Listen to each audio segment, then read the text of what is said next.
Hello and welcome to Spotlights. This is the podcast for the Yale Forum on Religion and Ecology. And as usual, I'm your host, Sam Mickey.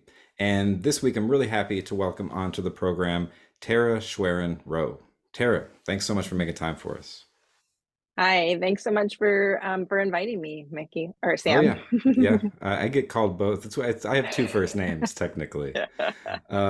So for those who don't know you, you're associate professor in the philosophy and religion department at the University of North Texas, and you're author of two books. Your first book was Toward a Better Worldliness: Ecology, Economy, and the Protestant Tradition.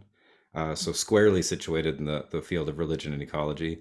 And as is your new book, which just came out the end of 2022, of Modern Extraction: Experiments in Critical Petro-theology. So really, I mean, there's a lot going on in that title to unpack. So I'm excited to talk to you about it. But first, one of the things I always like to hear from people is how did you get into the world of religion and ecology? Because of course, in a lot of people's Mhm. minds, those are so separate. Ecology is just for science and policy or something, and religion has nothing to do with that world. And then, of course, for a lot of people, they see deep connections. So how did you find yourself studying this sort of stuff? Yeah, absolutely. Well, I would just say, first of all, I mean, I think that's those connections, right, of two kind of spheres of discourse that people find to be so far apart. That's one of the great joys of teaching undergrads, especially in undergrads in classes like Western religion and environment and things like that. And, and going through that process of helping them make those connections. And then once you do, right, like kind of this whole like, oh, all these connections start to click. And for me, although I find it that I can help my grad students or my undergrad students make that connection within a couple of class periods. For me, it took many more years because for me, I had a long-term interest in religion. I grew up in a religious household, and then it was so that was kind of one sphere of interest for me. But then and then another sphere of interest after an undergrad experience, I went to Luther College and had the great experience of taking a class with Jim Martin Schramm, and he was at the time leading classes to Holden Village, where you would do an environmental ethics class, kind of this intensive J-term experience where you would live the things that you were studying. We did garbology and compost and things like that, in this community that's really devoted to sustainability and social environmental justice. And so for a long time, that experience was really formative for me.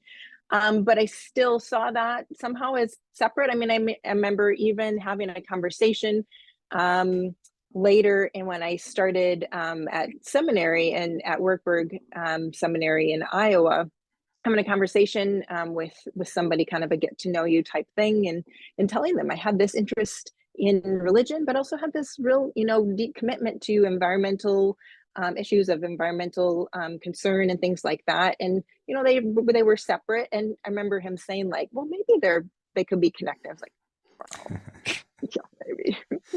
Right. So yeah, it was really not until it was not until I got into grad school and at Drew University, which has a great, long tradition of engaging many issues, but a consistent issue is environmentalism and religion. And so it wasn't there that until there when I realized that the study of religion and ecology could be about things like really kind of doomsday kind of things. And of course, that's oftentimes important kind of information to confront ourselves with.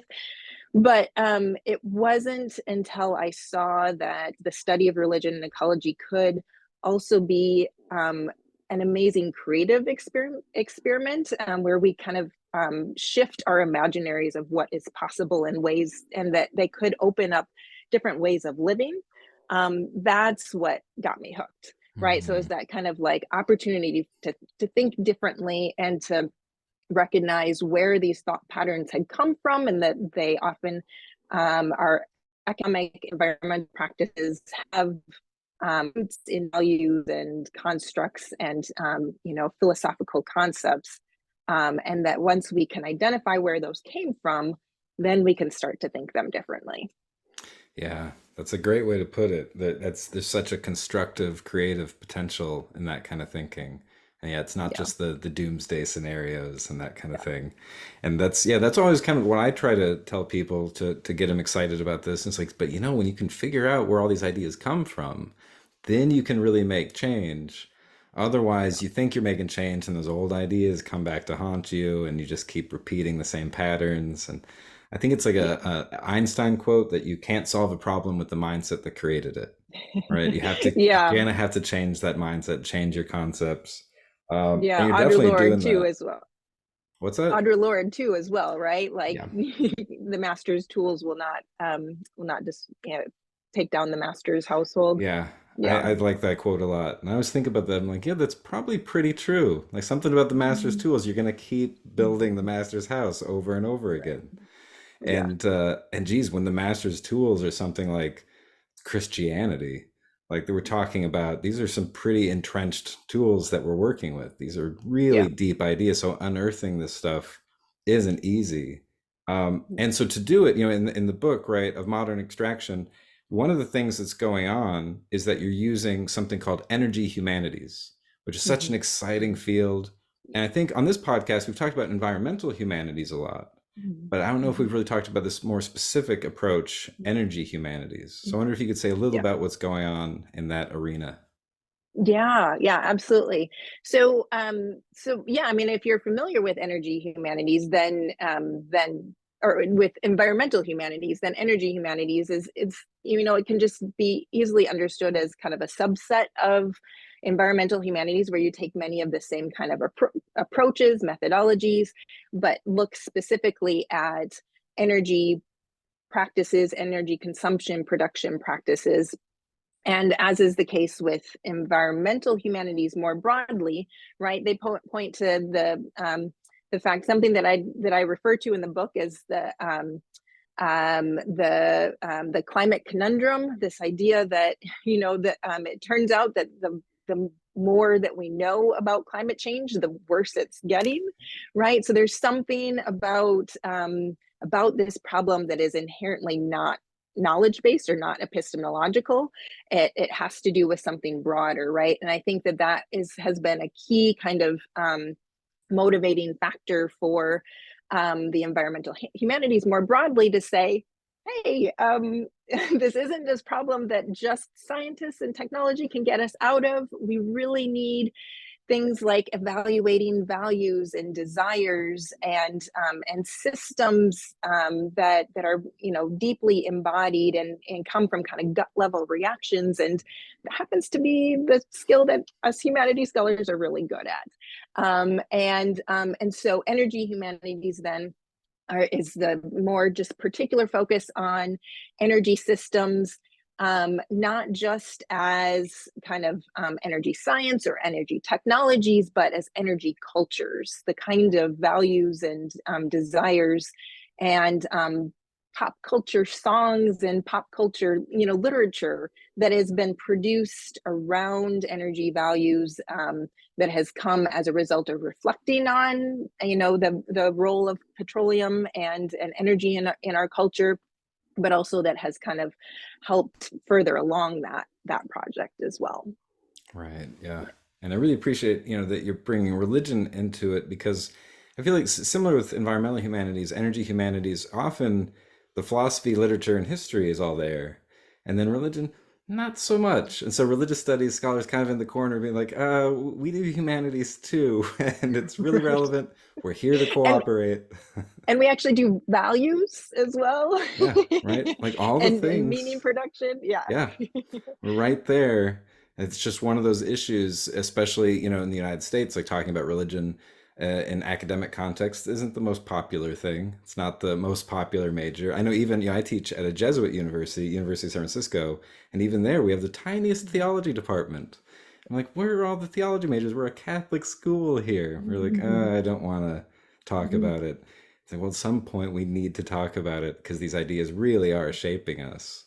And that Yeah. the whole discussion of petrocultures needs that discussion of petrotheology, right? Yeah. Um, Yeah. so, and I also want to mention for people who go to the American Academy of Religion that you're co-chairing a very cool seminar on energy extraction and religion. Mhm. I guess you're kind of in the middle of that whole process. It's a multi-year thing. Yeah, yeah. So we started in, I think we got approved in 2002. So we have had, or let's see, are we having our, yeah, we're having our second year now in November of 2004. So we were approved in 2002. Our first year was 2023. So we'll have 5 years together to have conversations about energy extraction and religion, and really one of our key goals is to think more broadly about the ways that religion has really been overlooked amongst energy, humanities, and petroculture discourses, but also conversely, then look at the ways that energy and energy cultures have really been missing in discourses like religion and ecology too, right? And that was one of the things that really got me curious when I started researching this book, right? I was already, as you noted, like already really immersed in religion and ecology, as well as religion and science discourses. And so then why this gap? Like, why was there none? I mean, little bits, but right, like given its significant, why such little kind of focus on energy and energy cultures? Yeah. Yeah, yeah, it seems like a big omission. So much talk about animals or lakes and rivers and, climate Mhm. change, extinction, all kinds of things. Then energy not getting a lot of attention. So yeah, Yeah. exciting to see that it's starting to get that momentum. And especially if you just look at the theological, traditions, there's a lot of defining God in terms of energy. So how have we not been thinking about this as much as we should be? And Yeah. part of that, as the climate conundrum, as you frame it, is also that we focus so much on emissions. We're not thinking a lot about energy. We're Mhm. not thinking about where energy comes from. So I like that a lot. I wonder if you could just say a little about why it's wrong to think primarily or exclusively in terms of emissions when we think about crises like climate change and our energy crisis. Yeah. Yeah, I mean, I think this is another really this also connects to a key goal of the energy extraction and religion seminar too, because so I'll just start more broadly that and kind of the climate change in general, especially as it's driven by really important work of the IPCC, is broadly characterized as an emissions problem, right? So we have this problem of global warming, and the problem is an emissions problem. And Philip Usher has done a really fascinating book on, he calls it Exterranean, and he starts off that book with just this fascinating piece of information where he says that in the really key document of the IPCC, the Paris Climate Accord, he notes that emissions language is noted something like 98 times in that document.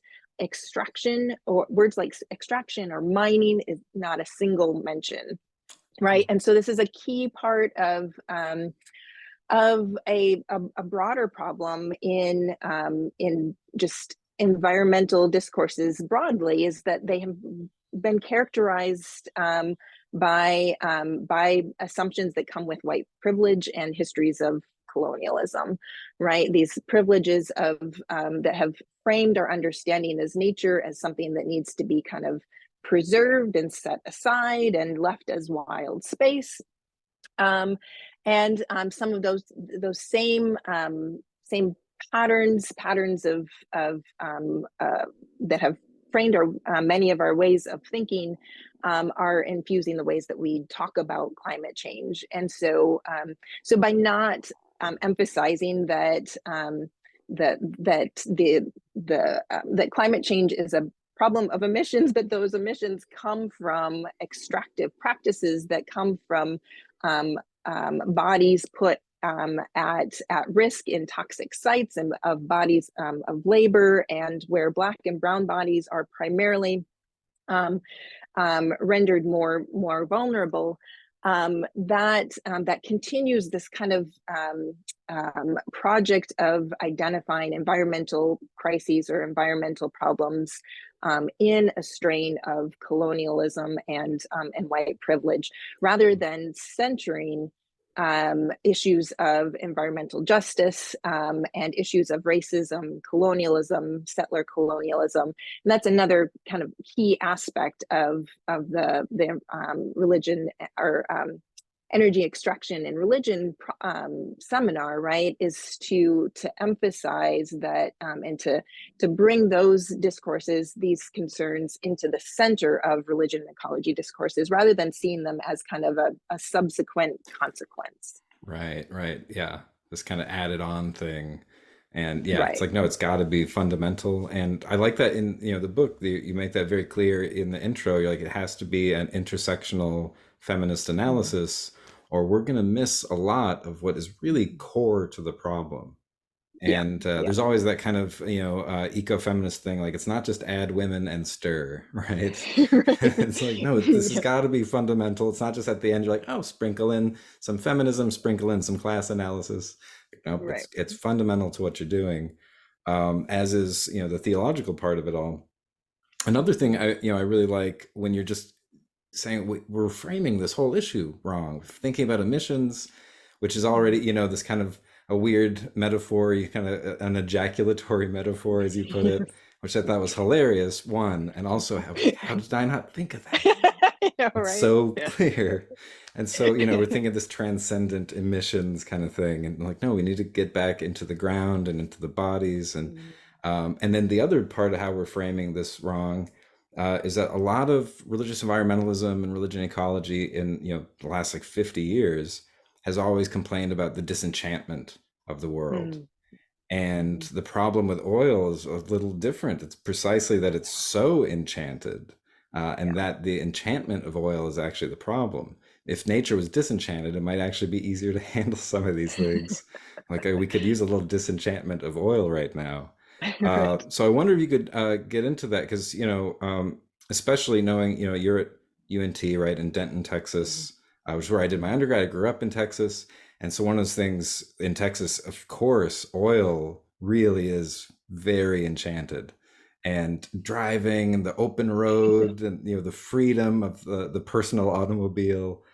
So what are you seeing about the kind of material and discursive enchantment that makes people so attracted to oil? Yeah. Yeah. So maybe I could just share a little bit about like what's kind of started this project, because a lot of that this project really started with me moving to Texas.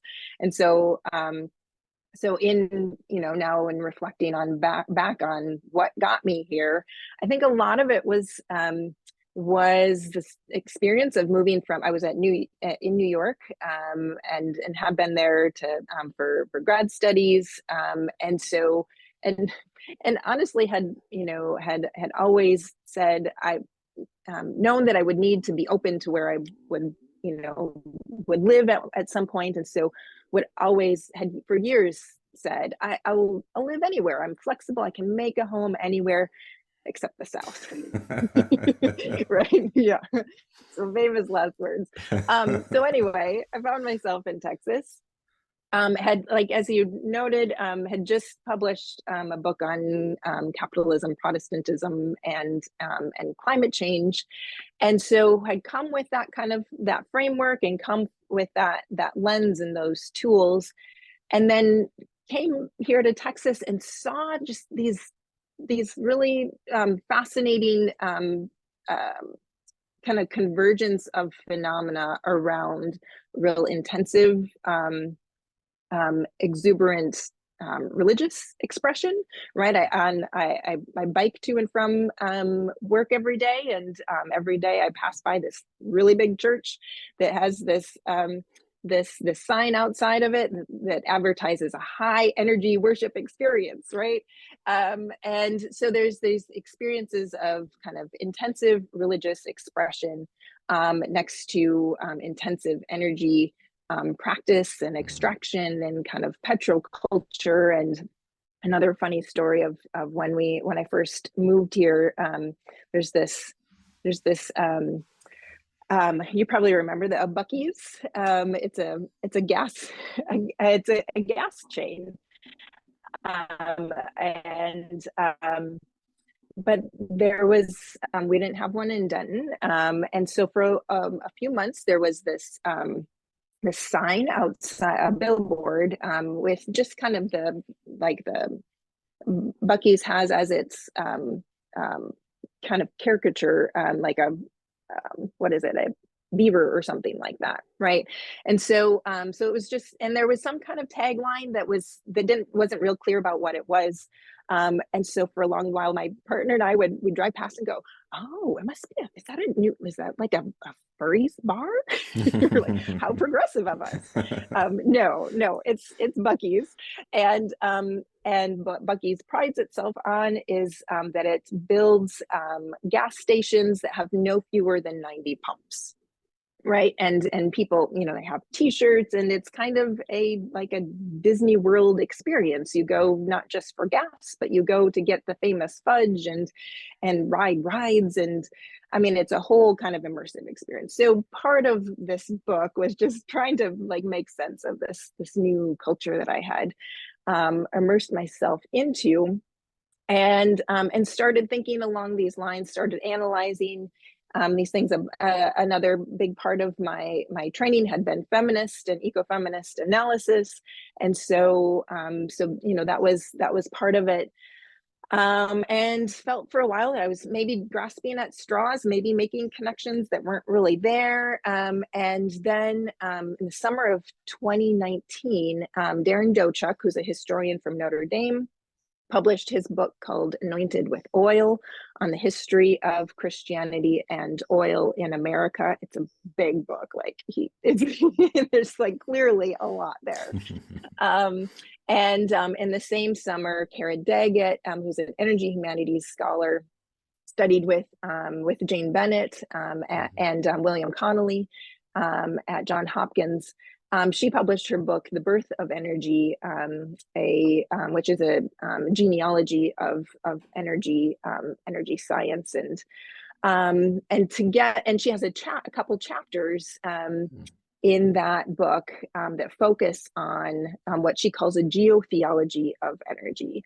And she came from not a religious background. She's a political science scholar.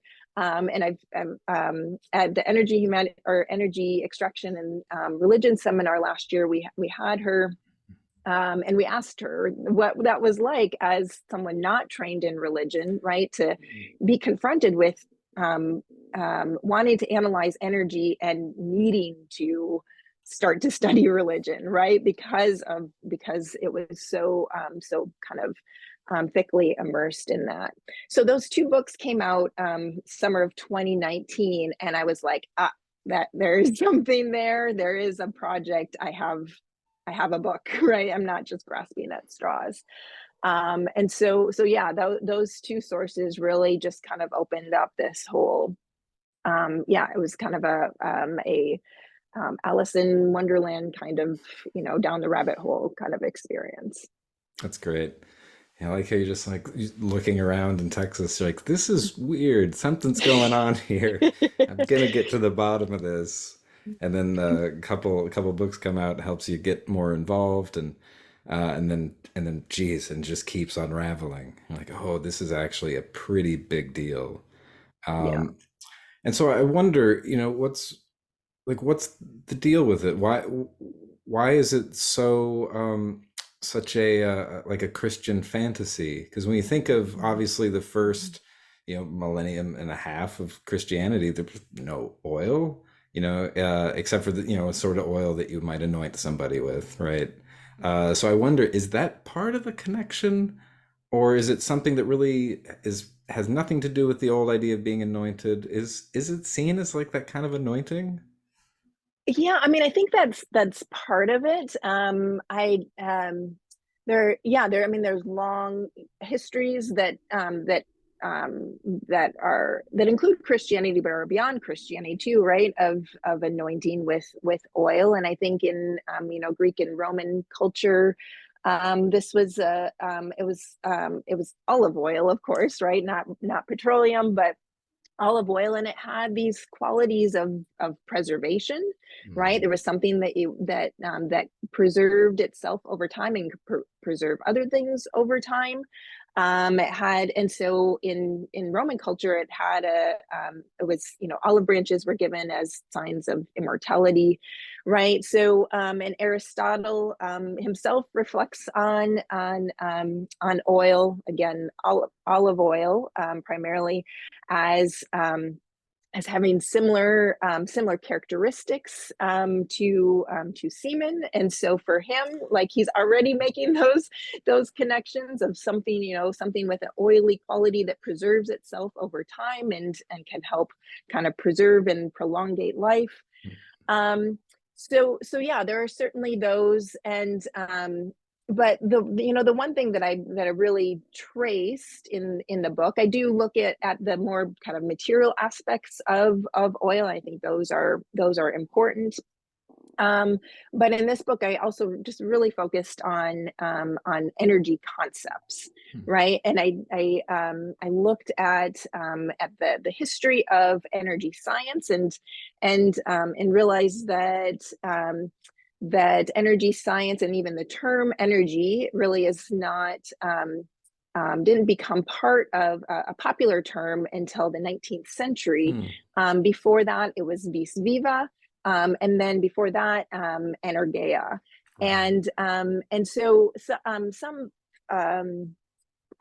physicists even say that the kind of a concept of energy, or the conservation of energy, the idea that became the first law of thermodynamics, that energy is neither is always sustained, that it's never lost or gained, is something that they point to, even going back as Mm. far as Parmenides, right? The sense that you may see kind of a change on the surface of reality, but something of reality is always maintained, always Right. stays the same over time, right? And that idea then um, gets translated into both understandings of energy, but also divinity, right? These Right. ideas of there is things in life, or things on the surface may change, but something always is maintained, something always stays the same.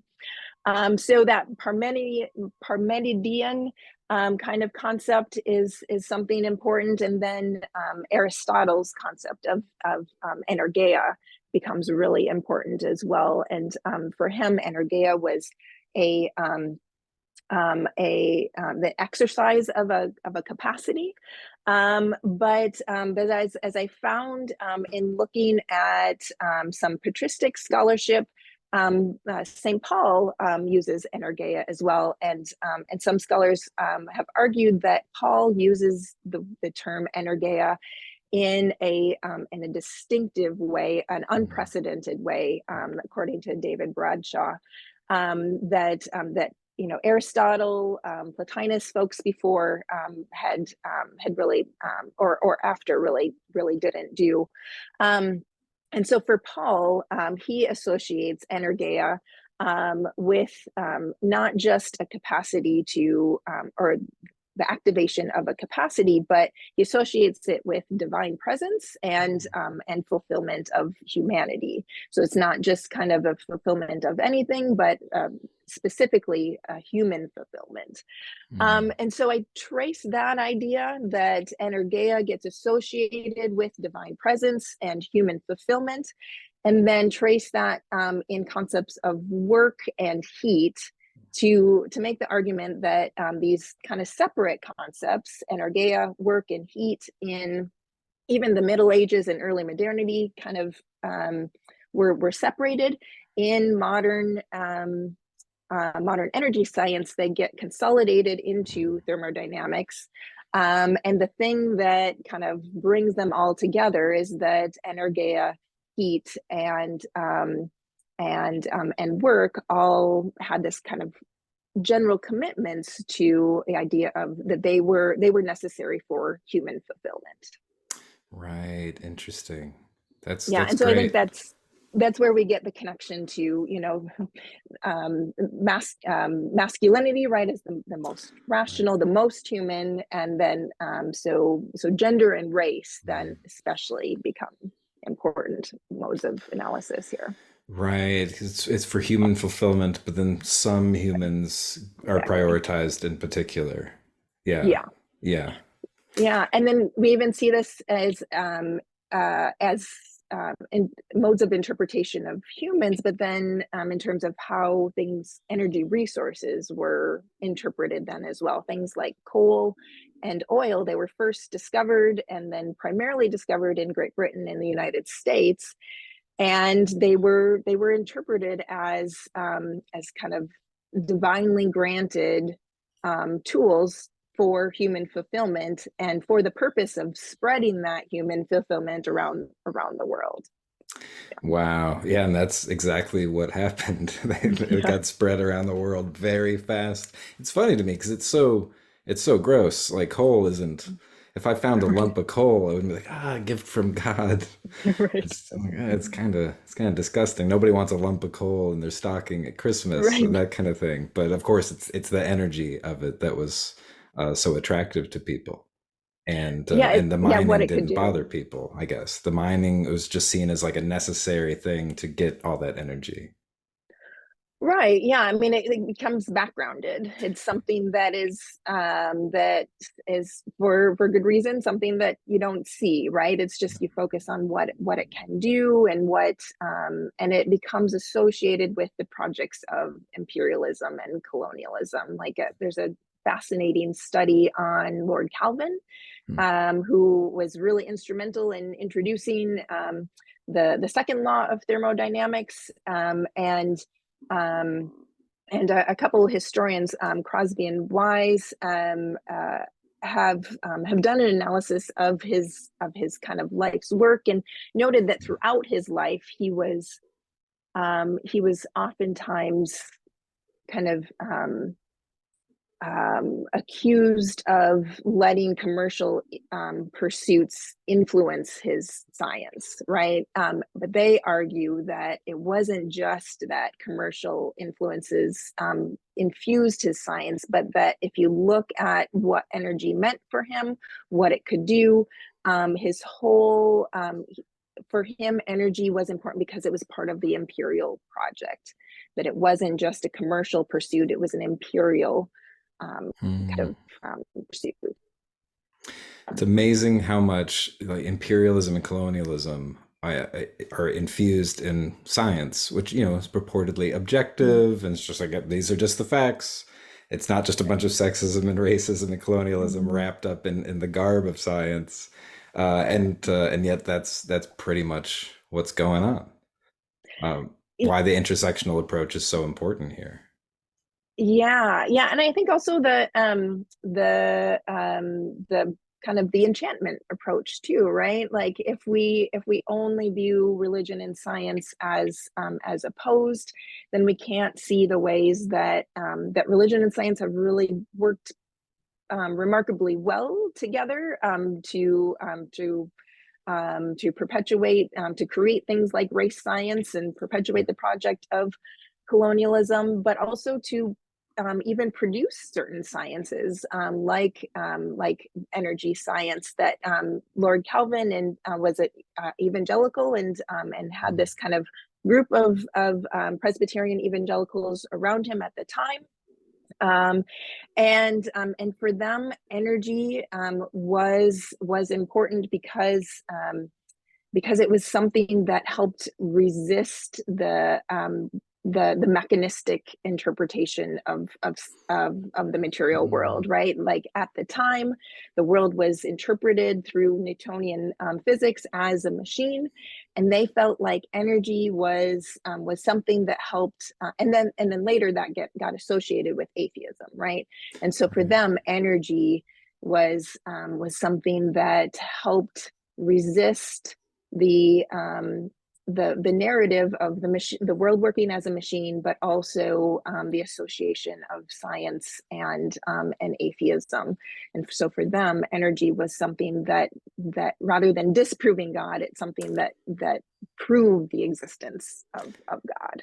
Interesting. Yeah, I Yeah, wouldn't I yeah. wouldn't have guessed that because in a way it's like, that still seems pretty much like a mechanistic instrumental kind of, it's still kind of reductive.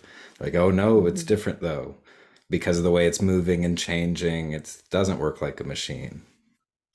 Yeah, yeah, and especially the second law of thermodynamics, right? That for in the second law of thermodynamics, there's this sense of entropy that we always have kind of a heat loss, and so where the first law of thermodynamics had been introduced in the 1840s, it kind of promoted this idea of a very of a very optimistic view that energy was never lost or gained. There was kind of this energy was something that was underneath everything, and it kind of sustained everything.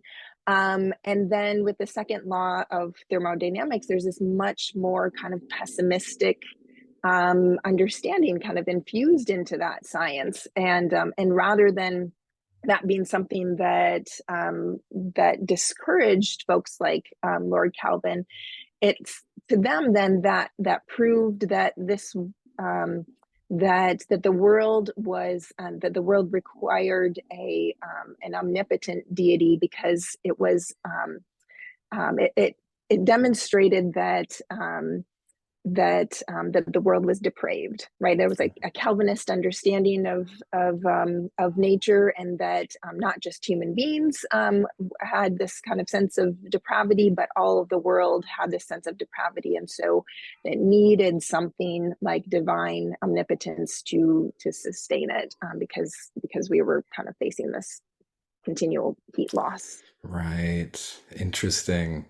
Yeah, right. Any good excuse to smuggle that omnipotent God back in. Like, I thought so. I thought we needed omnipotence here. And of course, that's such a strange reading of God in so many ways, right? There's so many other ways to interpret God without the omniscience and omnipotence and the omni God. And yeah, I don't know. That's a big hurdle though, because it's obvious, and that's this Mhm. point, it's so entrenched. So, Right. are is one way to combat that to offer different theological conceptions of God? I think that's a great start. Clayton Crockett has just written a great book called Energy and Change, and that's one of Mm. his and his book is on energy, humanities, and theology, and that's part of his argument is that we need not only different ways of thinking about energy, but in order to think differently about energy, we need to think differently about God, because these concepts have been so closely interlinked. And yeah, I think that different ways of thinking about divinity and sacrality, and yeah, just divine presence, are really a necessary way to think differently about human values of fulfillment, but also what the divine is, what we find valuable and life giving, and what kind of a yeah, what sustains us. Yeah. Yeah, and I like, one of the things you bring up in the book is the concept of freedom, which is so rooted in our understanding of energy and of, what God wants for us and to live. And of course, especially in the last few years with COVID, people clamoring about freedom has become a pretty big deal. And freedom means I should be free to not have to put on a mask and that kind of thing. And it's Right. like this very individualistic sense of autonomy, very like masculine coded. Yeah. So yeah, I wonder, how much is our understanding of freedom and even democracy conditioned by some of these understandings of energy? Yeah, I mean, back to the energy humanities and petroculture studies. I mean, that's one of the key insights that I found really fascinating from a number of different petroculture scholars, is emphasizing the ways that that energy culture and petroleum has not just been kind of this mechanism. It's not something that we just use to fill up our cars, but it has produced concepts and values, and one of them is freedom, right? Like, we have this kind of enlightenment sense of freedom, but that Deepak Chakrabarty argues that the modern imagination of freedom is built on a system of petroculture, right? So then what do we do with something that that is an important value? But what if we do if that important value has been so conditioned by an imaginary of an open road, or an imaginary of yeah, these individualized rights, and other scholars like Stephanie Lemenagere argues that even in the U.S. context, the concept of nature itself has been mediated by petroleum, because of the U.S. park system that Mm. has been so influential in what Americans take to be kind of nature. And it wasn't, and in the U.S. park system, the creation of roads was a key part of that, right? And scenic byways and things like that. And so she argues that even like the concept of nature itself for in the US has been mediated through petroleum. Oh, that's good. Yeah. Yeah. Roads everywhere. And I like, the get your kicks on Route 66. There's some Yeah. great references in the book to that. Mm. And it's just astounding. And you still hear people really emphasizing that, like, the personal automobile is freedom. Driving a car is Yeah. freedom. And I'm like, actually, some light rail sounds nice, because then I'd be free to not have to pay attention to the road. Really, Right. there's all kinds of freedom. You get to kick back and relax and just enjoy yourself. Um, Yeah. well, so, speaking of light rail, that's still going to require mines, right? And to get all those Yeah. materials. Mhm. And one of the Mhm. really tough things is that even alternative energies, even renewables, are still involving all this Mhm. extractivism. So I'm wondering, where's alternative energy in your thinking? I know that you have a whole chapter dedicated to that, and people put so much hope in it. They're like, don't worry, we can transition out of fossil fuels, and then solar and wind and hydro and all that stuff. It's going to save us. It's Yeah. like, it still has this problem, though. Right. Yeah, and I mean that's a lot of what we're seeing now, right? Like it seems like the kind of the main strategy, excuse me, of the Biden administration has been electrification. Yeah. And so the electric vehicle, right, is something that's really being pushed. and and I think that's something that we need to be really careful about, is that these alternative energy sources um, they can produce different subjectivities, they can produce different cultures, different ways of being in the world, but they can also just reiterate petroculture. And so if a new energy source is consolidating wealth, is consolidating power, is continuing to infuse create subjectivities of kind of dominance and empowerment, then it's still the same energy culture. We've just plugged in a different source, right? And so I think that yeah, that was something that was really surprising for me when I got into energy humanities, and disheartening, right? Because, like, well, there goes all my ideas. um, Especially like there's studies like York and Bell have this fascinating study on the past 200 years of energy sources, and so they look at different supposed transitions from wood to coal to petroleum to nuclear, things like that. And they argue that that if we really look at energy use, that we have not had an energy transition. We have never transitioned off of coal. We've never transitioned off of anything. Any of these new alternative energies have only added to an increased amount of energy available. And so it's only led to an increasing intensification of an energy culture. And so that's the real challenge, is that any of these new alternative energies could just expand our ability to use more energy. They could end up as energy additions rather than replacements. And so I think that's the real importance of looking at energy cultures. What are the kinds of cultures that these energy sources are creating? Are they, like I said, are they consolidating wealth? Are they consolidating power, or are they creating new forms of attachment? Are they creating new forms of building community? Are they creating new forms of being subjects in this multi-species subjects?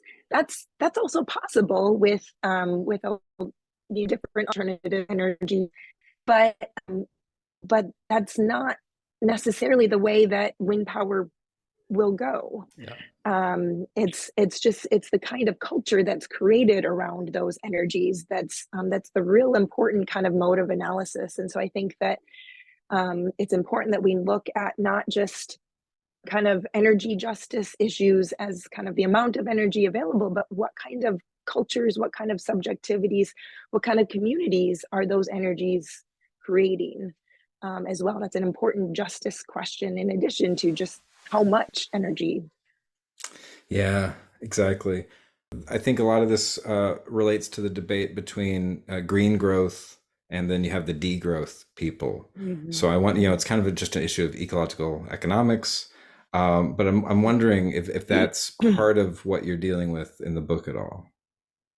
Yeah, absolutely. I think that I think it's a real problem. I think that there's certainly an issue of energy inequality and energy justice, right? There are certainly places in the world that don't have access to adequate energy.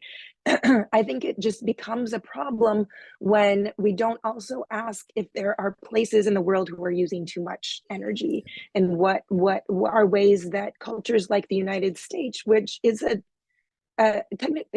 developed culture, right? But is also using twice as much energy as other developed cultures, or even 3 times as much energy as other developed cultures, right? Or even if you look at states, there's a dramatic difference between the amount of energy used in Texas versus the amount of energy used in Boston. So are we going to say that, people in Boston have a lower quality of life? Like, clearly that's not the case. Right.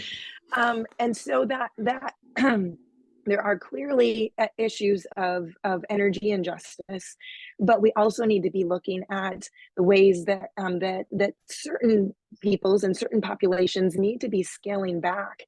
And I think this is where the research of Vaclav Smil is really important as well, where he emphasizes that there is kind of this there's this happy medium. There's this place where he says up to 100 gigajoules, we are under 100 gigajoules per person per capita, is really unsustainable, or does not promote human well-being according to the Human Development Index. But so that's 100 gigajoules. But he says that also above 200 gigajoules is also does not promote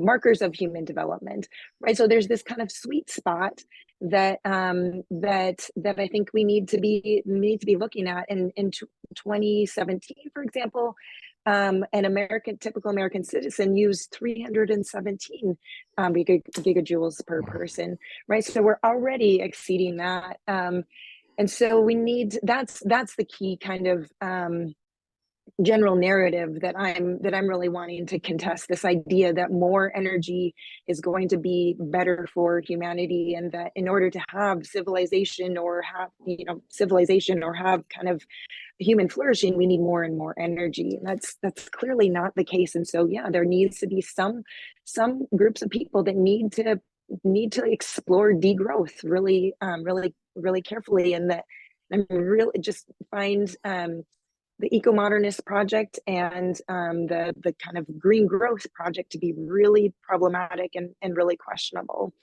Yeah. because I think that it's assuming a lot of the narratives of white privilege and settler Yeah. colonialism, and that they're just not even willing to evaluate, to say, like, is part of the project of what got us here part of the problem. Yeah. Yeah, right. It's like, well, if development is a problem, more development is the solution. If Right. progress was a problem, more progress will solve it. I'm like, I don't think so. I don't understand their confidence about that. But it is nice. I like the optimism. There is this sweet spot. There is a window, Mhm. and it's just a question of finding that and making sure that it's distributed justly so everybody has access to it. And then we can have a flourishing civilization, and we'll all be happy, and and things can work out. Because otherwise, yeah, once you see the lens from extractivism, you're like, well, then there's just no way. There's no way. Right. Yeah. And to think, oh, there's this little window, and as long as we tend to that and really think globally about it and think, intersectionally, then Yeah. things can work out. So I don't know. We better end there because that's a pretty good high note. Otherwise, geez, it's just the worst. It's always the worst news. I always like apologize to students on like the first day of class anytime I'm teaching environmental stuff. I'm like, if you're not aware, there's going to be a lot of bad news, and I'm sorry up front. But don't worry, there's like a light at the end of the tunnel and all that, and then try to find those spaces of optimism and affirmation. But yeah, not always easy. Yeah. I mean, I think that, yeah, finding ways that we can be multi-species beings in different ways, and that we can explore what that feels like, what that looks like, can be. It's a scary project, but it can be a exciting project as well. Yeah, great. Couldn't have said it better myself. Tara, thanks so much for making time for us. We'll have to have you back sometime, especially knowing, the energy seminar is going to keep going at the AAR for a while. So I'll have to have you back on maybe after the next AAR. I'll have you give a little Yeah. report of what you're all up to, because that's some really exciting work. Sure. Yeah. Or even, and have some of the other, my steering committee on as well. I have great, Yeah. wonderful kind of co-leaders of that. Evan Barry, Lisa Sedaris, J. Uh, Cameron Carter, Judith Brunton, and Christiana Zenner. oh, nice. So yeah, Oh, yeah, that's a great. great group. Yeah, yeah. So yeah, any of us, be happy to talk about it. Cool. All right. Yeah. Or a bunch. I'll try and get a bunch of you on, and we'll Yeah. try to yell at each other and have a whole kind of conflict. That's what we need. Uh, well, cool. Thanks so much, Tara, and thanks to everybody for tuning in. We'll be back with some more conversations for you soon. In the meantime, take care and be well.